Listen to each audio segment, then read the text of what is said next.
The last noteworthy thing that happened this week was a construction of a playlist. It's on Spotify, and I called it Emo Dork Playlist. About 4 hours of dorky emo bands like The Promise Ring and Captain Jazz, and of course, the Get Up Kids. I love that melodramatic bullshit. I don't know why. Maybe it's just the nature of a few things in coalescence. Emo, which originally was short for emotive hardcore or emotional hardcore, dependent on which particular scene, is poetic punk rock. Either more mellow or more aggressive. Really, it depends what the emotional peak and emotional valleys of the particular song are. Prior to emo, punk was really just anger, protest, counterculture, and whatever substance it had would more often be found in punk inspired acts, like Patti Smith, like Wire, anything that The Clash put out starting from London Calling. Artistic merit was really hard to come by in real punk rock. Of course, by design. You certainly weren't finding the next Edgar Allan Poe in the early 80s hardcore punk scene. With apologies to Henry Rollins. That was, however, until 1984. Generic 80s new wave, beep, bop, beep, bop, beep, bop. This is a song from the 80s, the decade which it currently is. Washington, D.C., early mid 1980s. A hardcore punk scene notable for outrageous and violent live shows, criminality, every band looking and sounding basically the same. Grown complacent and grown disenfranchised from the scene, a 19-year-old punk rocker named Guy Picciotto formed the band Rites of Spring. This was his answer to the cookie-cutter punk scene. Rites of Spring were immediately distinguishable from their contemporaries, with more dynamic and melodic guitar work, self-introspective lyricism, and song structures that shared as much in common with progressive rock as they did with traditional punk. Though short-lived, Rites of Spring were very influential and quick. They attracted the attention of former Minor Threat vocalist and God himself, Ian MacKaye, who not only worked with the group, but formed his own imitation, a band by the name of Embrace, along with a few other groups that took influence by the mold that was broken by Rites of Spring. Another noteworthy one would probably be Dag Nasty. The DC punk scene entered the summer of 1985. This has come to be known as the Revolution Summer. This was a major shift, a turning point at almost a cultural level. You see, the DC scene was emblematic of a large issue in punk as a subculture, public perception. Extrapolate from DC, punks were viewed as violent, racist, sexist, delinquent, petty criminals. And in those early 80s, that wasn't far from the truth in Washington. The Revolution Summer was both a social and musical movement. As public perception of punk rock fans lightened, the music really diversified. It was a process that continued throughout the remainder of the 80s, but it got its head start in Washington, D.C. in 1985. Neither Rites of Spring or Embraced would last very long at all, and by 1986 both bands were completely defunct, and Picciotto and MacKaye had co-founded one of my favorite bands, Fugazi. Now, what you need to know about Fugazi, they're not really emo. They're not considered to be emo. But they were fucking influential. Very influential to punk rock across the board. Any punk at all that has shown up post-1990 is in some way derivative of Fugazi. Like, across the board. I am uncertain how deliberate this is, but as for these groups in the early second wave of emo that we're about to discuss, they were all directly inspired by Fugazi or at the very least, directly inspired by a band that was directly inspired by Fugazi. Fugazi are an important band to make note of, if only for that reason. There were a number of bands across the US between the summer of 85 and the following period, but they're all largely forgotten, so we're pressing on. Seattle, the other Washington. It was during the alternative rock boom, when bands like Nirvana and Pearl Jam had entered the mainstream, and MTV had seen a revival through heavier and more aggressive, in-your-face music. There came a band that took the conventions of emocore, the aesthetic of grunge, and all that doom and gloom from emergent indie rock, truly personifying emo in the image that is still being replicated to this day. This band was Sunny Day Real Estate, and in 1994, they released their debut album, Diary, the touchstone of emo's second wave, and more or less what modern revivalist bands today each attempt to replicate. Diary is considered the missing link between early post-hardcore and the modern emo subgenre. This fucking album, I would argue, is where it all began proper. Diary is a masterpiece, among my favorite all-time records. We will discuss a few more, but this is the album to listen to from today, and the one that I most highly recommend. Diary was a malleable take on what was DC's emotive hardcore sound. Unconventional songwriting and chugging bass lines were retained, but most everything else saw a departure. Guitar parts were cyclical, similar to, we'll say, standard rock, although the quality was closer to a mellowed, cathartic grunge. It carried a quality that was, I guess, lethargic. It was as lethargic as it was bittersweet, with very confessional lyrics that told of inner turmoil. Vocals, too, were often melodic and very emotive, almost bipolar, with frantic, just manic highs and the most utterly depressing of lows. The trademark of Diary's vocals was that they were often deliberately out of key. They were aharmonic. All of these things created something unique, what I can only describe as melodic dissonance. Equal parts chaos and order. Music truly reflective of the human spirit engaged in conflict with itself. Seriously, go out of your way to listen to this album. Sunny Day Real Estate and Diary set the standard. The key features, cliches, and general vibe of emo from then on. Despite Seattle's locale on a map, this second wave of emo would become Midwest Emo. That's what it would be called. Not all of the notable bands were from the Midwestern United States, but that was the epicenter of the movement. That's really where the vast majority were from. It's where the sound really developed.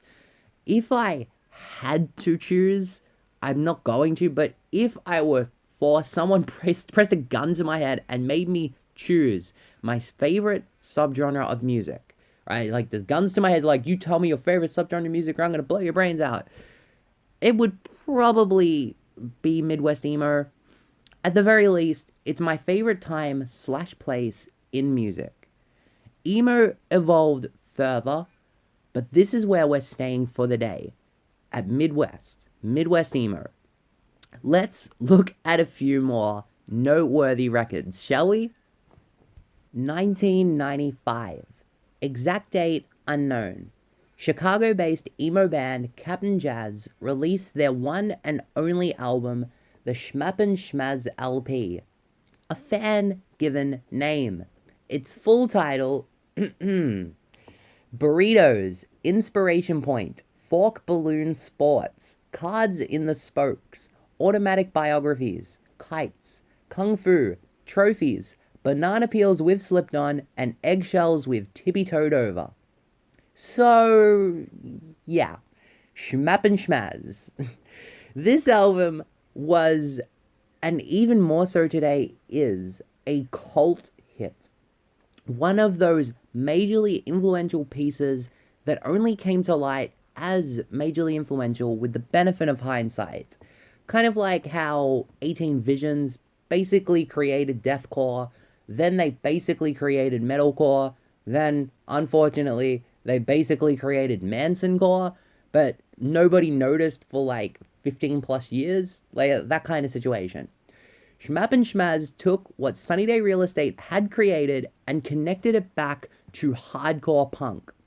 This record still had the emotional lows, but those highs were absolute mania.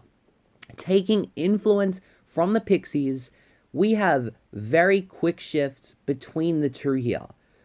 Pure chaos, tempo shift, mellow. This may have been the genesis of the cliched emo breakdown, most certainly its first popular usage. In hardcore, a breakdown is typically categorized by an increased beats per minute. It's when the track ramps up to enter its climax, the most intense, aggressive part of the song. An emo breakdown kind of does the opposite. It doesn't necessarily ramp up. It winds down, collapses, deconstructs, mellows. It may very well from there play out like a traditional hardcore breakdown, or it may collapse farther. Whatever, the key piece is that winding down. The musical breakdown serving as an emotional breakdown, so to speak. Along with reconnecting this new emo sound back to its post-hardcore roots, Captain Jazz introduced the trademark emo breakdown. This is another excellent record, far less accessible than Diary, and it is long out of print. But, I mean, this is considered one of the seminal releases in the Midwest emo subgenre.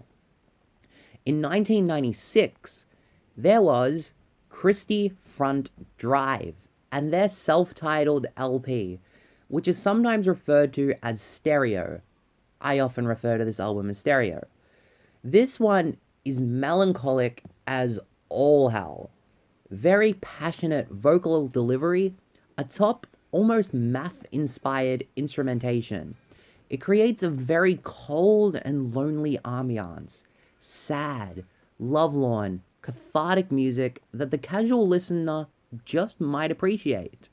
Christie Front Drive kind of created their own distinct style of emo, and bred, in my opinion, what would become emo pop. The even farther removed subgenre that gave us stuff like American Football and Dashboard Confessional, and my favorite, the Appleseed Cast. This album proved that lack of musical diversity was a total non-issue for the genre. The arguable landmark, or at least an arguable landmark release of 1997 was Nothing Feels Good by the Milwaukee-based band The Promise Ring. This is when Midwest emo begins to show a number of similar qualities to early 2000s pop punk, and there's a good reason for that. This is a repetitive album, and it fucking loves the conventional verse, chorus, 3-minute song structure. Sure, it's emotional, sentimental, bittersweet. It's definitely authentic as emo ought to be. This is a good album. What I'm saying is that it has a certain anthemic energy. It is celebratory of popular music. Radio-friendly emo. Blink-182 would completely fucking steal this idea and basically created the still imitated shape of mainstream punk with their 1998 shit show, Enema of the State. Those sons of bitches. Nothing Feels Good was not directly influential to the evolving emo sound, though it is a celebrated album today. What it was, however, was ahead of its time.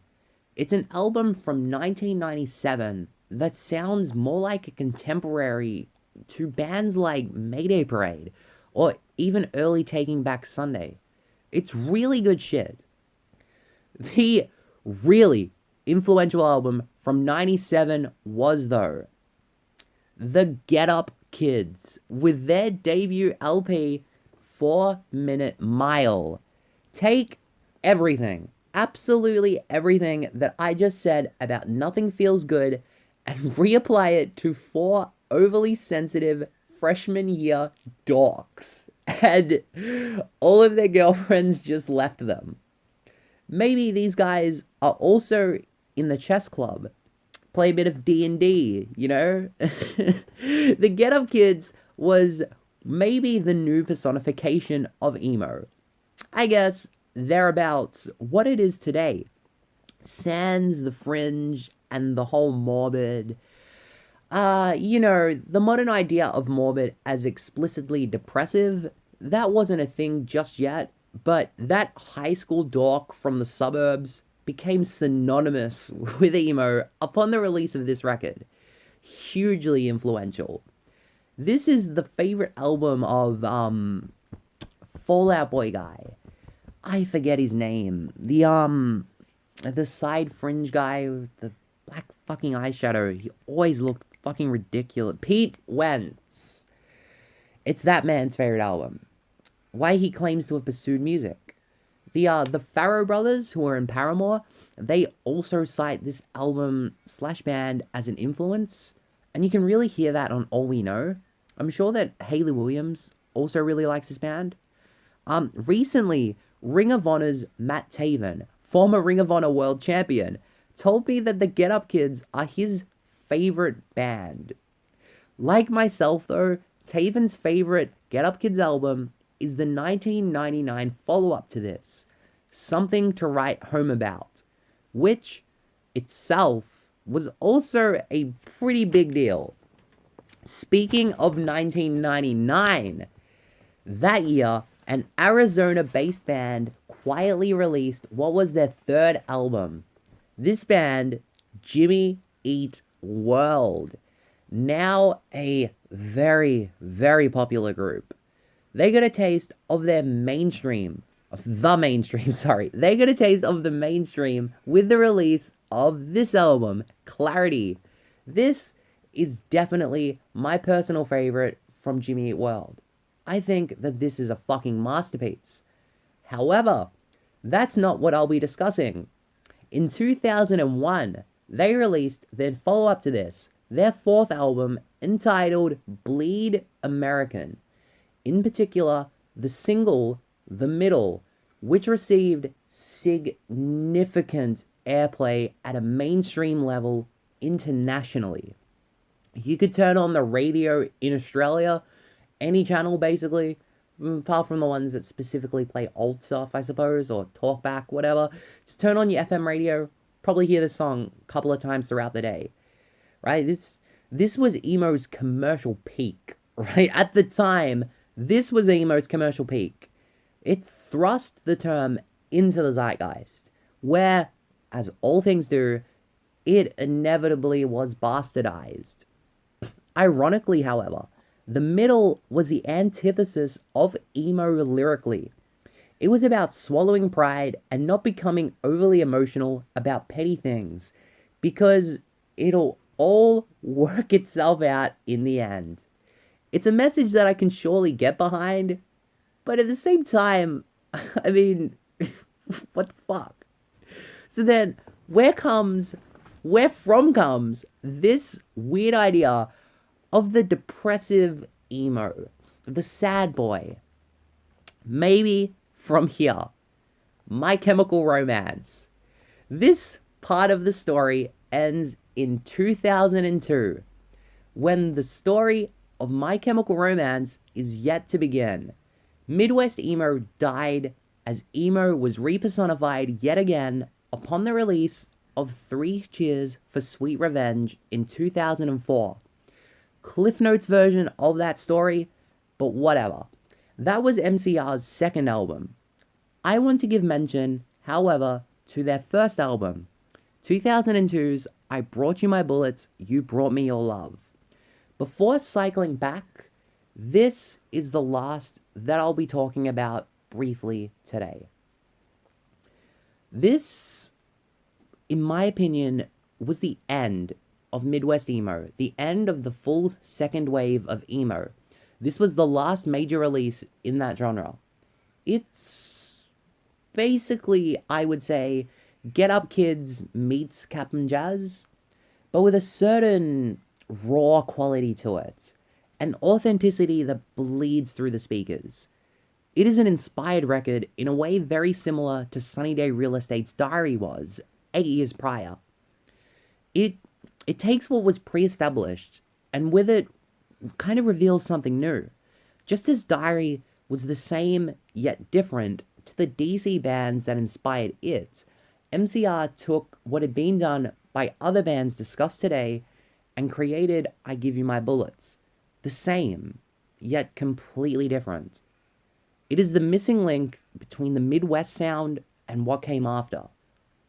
And thus, the story of Midwest Emo sort of comes full circle. See, Diary did the same thing. That bridged the gap between emo, the original, the first burst of the emo music, and what would become Midwest Emo. It was that bridge, over those two blocks of land. This album here is the bridge over two other blocks of land. So, in a really weird way, it sort of all connects and comes full circle now with MCR. I know a lot of people really don't like MCR. I really do have a soft spot for them. Starting with the Black Parade, I don't really give a shit. I like the stuff before then, especially this album. But yeah, this, in my opinion, is the final major release in Midwest Emo. Bonus acknowledgements, however, go to a couple of more recent Midwest revivalist bands. In recent years, there's sort of been a re-emergence of that style of music as I think more young people are discovering it, doubtless through the internet. We have bands like You Blew It, are very good. A newer band that just popped up last year, Dogleg, really good. Of course, Press Club from Australia, making, I'd still say it's Midwest. And I Wish I Could Skateboard are a brilliant band I think you should check out. I mean, what a fucking time to be alive. My favorite period of music is being recreated. And it's not bad. It's actually not bad. So, we're going to cycle back now to the late 90s. Cue the BoJack Horseman song. No. So, we're cycling back now to the late 90s. Primarily to segue into the song of the week. Because we skipped over a very important band. My personal favorite of the entire genre. A band known as Braid. In their time, Braid were fairly large within the niche. Probably their biggest feat in the 1990s and overall contribution to emo as a whole was that their music was subject to some pretty high praise by the music press. But they weren't as popular as the Get Up Kids. They were nowhere near as influential as Captain Jazz. Why Braid are considered so important is found in their 1998 magnum opus, Frame and Canvas. Again, in this situation, hindsight is our best friend. Ian Cohen wrote in a 2018 article for Stereo Gum, a retrospective look at this record about 20 years later, that Frame and Canvas is his exhibit A for the spirit and vibrancy of this kind of music. In the 2 decades following its release, Frame and Canvas has become a go-to example for what Midwest Emo is all about. Each year, it climbs higher yet on theoretical top 10 lists, persistently. It's literally the perfect snapshot of an entire subgenre. This is the complete second wave, condensed down to 41 minutes and 50 seconds. As a record, it's fucking phenomenal. Deeply poetic lyrics, each syllable delivered in such a way that is so painstakingly considered. With lush, interwoven guitar melodies, taking from the best elements of hardcore, pop, and alternative rock, while tempos shift, suggesting emotion rather than speaking it, and the songwriting is very complex.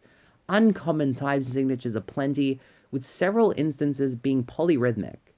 This is just a beautiful, beautiful album by a beautiful band. Really great music. Like, just for the music listener, somebody that really appreciates the science of music, this is an album to really check out. This is Braid, fucking great. Really great musicians, really great songwriters. And the song of the week this week is from this album.